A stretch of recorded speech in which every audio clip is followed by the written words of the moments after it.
Welcome back to Sleep-Bound Secrets. Dim the lights, settle in, and let these stories carry you into the night. Once upon a quiet stretch of coast, there stood a small, round lighthouse with a red roof. Its paint was chipped from years of salty wind, and its windows were always warm with the glow of a single, gentle lamp. The lighthouse wasn't grand or tall like others, but it was steady. Every night it shone its soft golden light out over the restless sea, keeping watch for little fishing boats and guiding them safely home. The keeper of the lighthouse was an old man named Eli. He had lived there for so long that the gulls seemed to know him by name, and the waves always seemed to greet him when he stepped outside. Eli loved the sea. He loved its moods, how it could be calm and glassy one day and restless and wild the next. But he loved the quiet nights most of all, when the horizon was deep and dark and the stars seemed to lean closer to listen to the sound of the waves. One evening, just after sunset, Eli stood on her balcony with a mug of warm tea. The air was cool, and the tide was just beginning to roll in. Far out in the water, a tiny boat's lantern bobbed like a firefly. "That's young Thomas," Eli murmured to himself. Thomas was a fisherman from the village, always staying out a little longer than the others. Eli lit the lighthouse lamp, its golden glow spilling across the waves. The light touched the little boat, and slowly, steadily, it began to make its way home. The sea, however, was not ready to sleep. It hummed and whispered, sending gentle ripples against the rocks below. The wind carried the scent of salt and drifting seaweed, and somewhere far off, a whale's low call drifted across the water like a lullaby. Eli smiled. The sea was telling stories again. When Eli was a boy, his grandmother had told him that the sea keeps memories, that every wave carries a moment from the past, rolling it over and over until it is as smooth as sea glass. Some nights, if you listen closely enough, you could hear those memories in the water's voice. And tonight, the sea had much to say. It spoke of distant shores where the sand was white as milk. It told of dolphins chasing silver fish under the moon. It murmured about ships that had crossed here centuries ago, their sails full and white, their crews singing songs to the stars. Eli leaned on the railing, listening to the endless, patient voice of the water. The lighthouse lamp turned slowly above his head, casting its warm light in a slow, steady rhythm.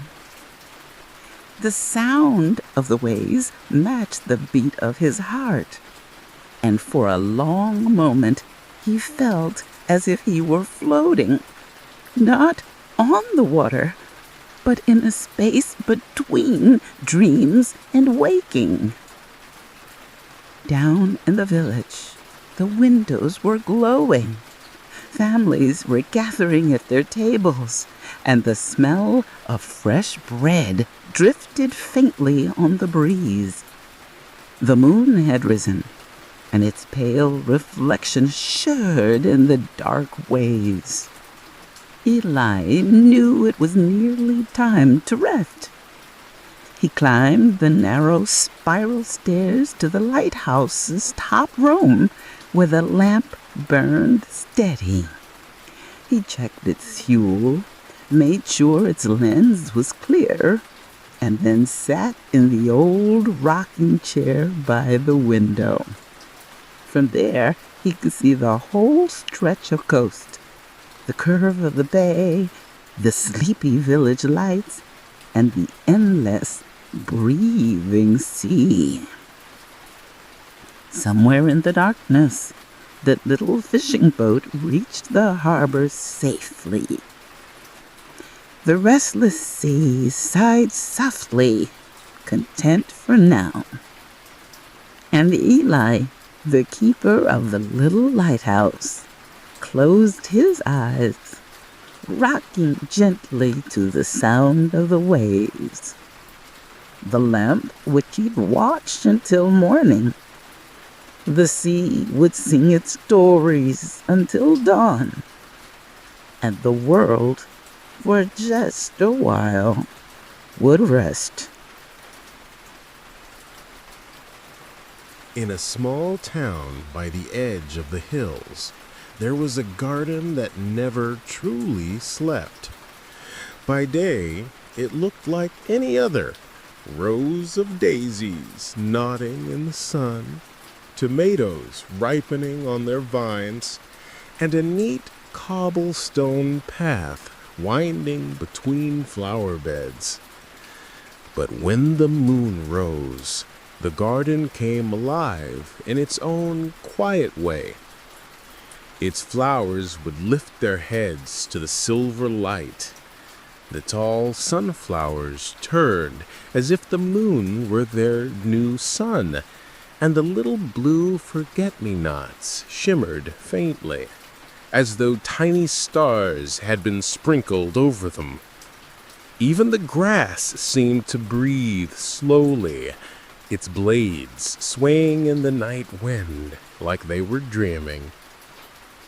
The garden belonged to a woman named Clara, who lived in the small cottage at its edge.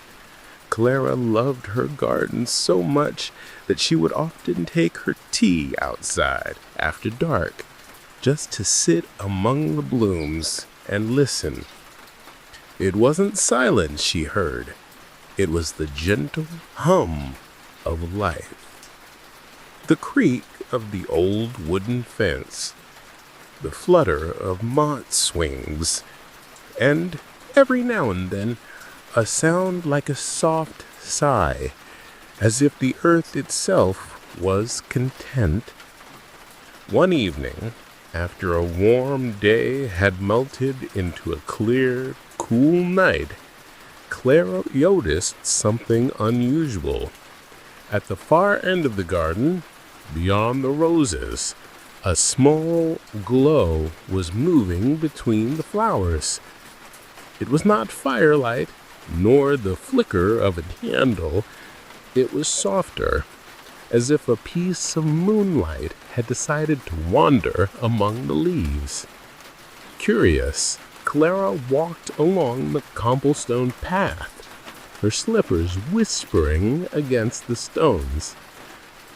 As she got closer, she saw that the glow came from a cluster of tiny white blossoms, one she didn't remember planting. They swayed gently, though there was no wind, and in their faint light, she thought she saw shapes, small and delicate, like figures bowing their heads in greeting.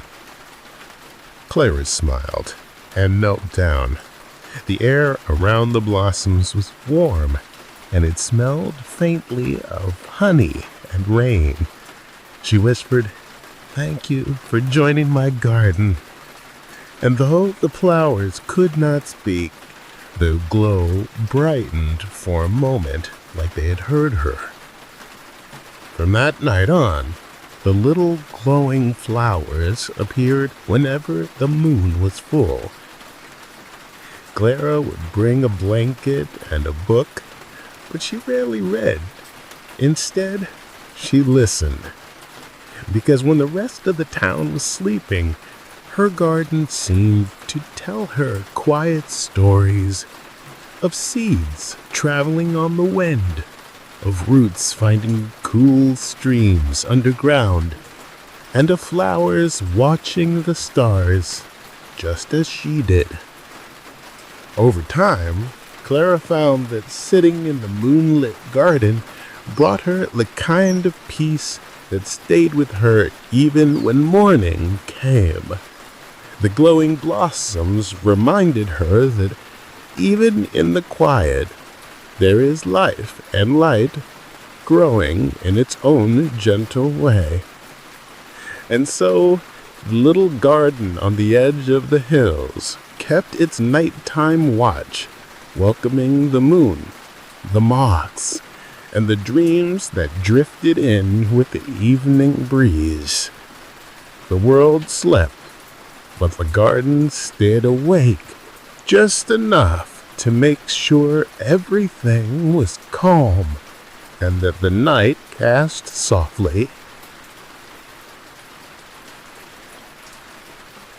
The shell that sang at night. At the very edge of a quiet fishing village, there was a little shop that sold shells. It wasn't a grand shop, just a small wooden building with a blue door and a bell that rang softly whenever someone entered. The shelves were lined with shells of every shape and color. Spirals the size of your hand, tiny white ones like drops of milk, and smooth, pale shells shaped like small hearts. The shop belonged to an elderly woman named Marin. Her hair was the silver of moonlit water, and her eyes seemed to know the stories of every tide. Marin had lived by the sea all her life, and every morning she would walk the shore, collecting shells that the waves had left behind. But there was one shell she kept apart from the rest. It was a deep amber color, its surface etched with patterns like ripples in the sand. She never sold it, never placed it on the display shelf. It stayed in a small box behind the counter. Some nights, when the sea breeze carried the scent of salt through her open window, she would take out the shell and hold it to her ear. And instead of the usual ocean sound that shells seem to keep, this one would hum a soft tune. It was a song, low and gentle, like the sea itself was singing to her.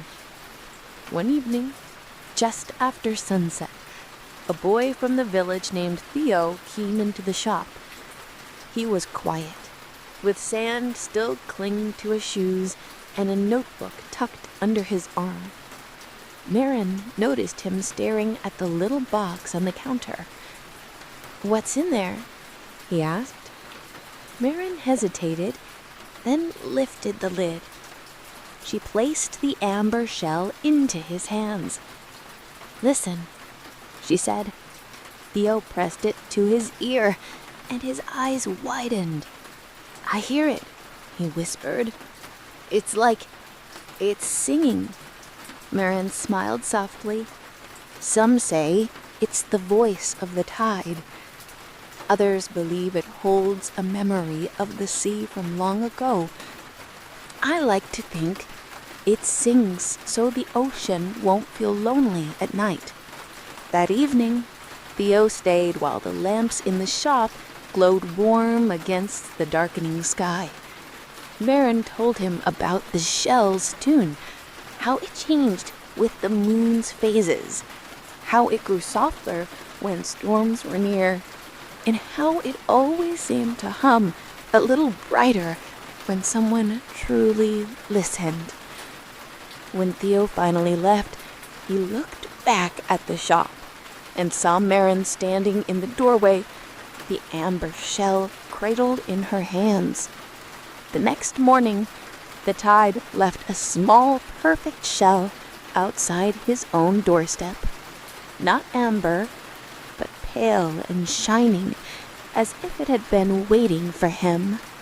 From then on, Theo often visited the shop after dark. Sometimes they listened to the shell together, in silence. Sometimes they told stories of the sea, real or imagined, until the moon hung low over the water. And every night, the waves carried their quiet voices back into the deep, where perhaps someday someone else would hear them. The lighthouse that waited for morning. Far out on the edge of a rocky peninsula, where the land met the restless sea, stood a lighthouse. Its tall, white walls had faced decades of storms. Its glass lantern room had shone through countless nights, and its winding staircase had carried the footsteps of keepers long gone. The village below called it North Wind Light, and for generations it had been the steady glow guiding ships safely home. These days, it was tended by a quiet man named Elias.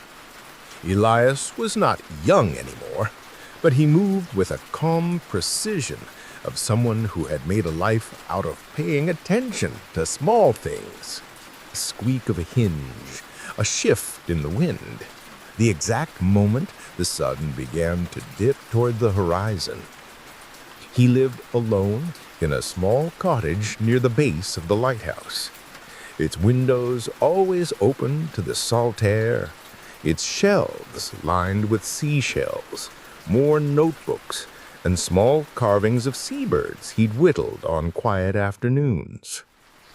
Each evening, when the light of the sun began to soften into gold, Elias would climb the spiral stairs of the lighthouse. Step by step, he would wind his way upward, pausing sometimes to glance out a narrow window at the vast stretch of sea. At the very top, he would light the great lamp, its beam sweeping across the waves in a slow, steady rhythm, a heartbeat in the darkness. The lighthouse never spoke, of course, but in the many years Elias had tended it, he had begun to feel that it watched with him. On storms rolled in, its beam cut through the rain like a steady hand reaching out. On clear nights, its glow seemed to mingle with the stars.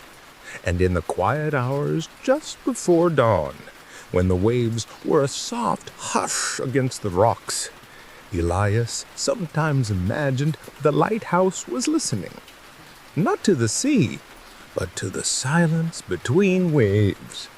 One evening in early autumn, a heavy fog began to drift in before sunset.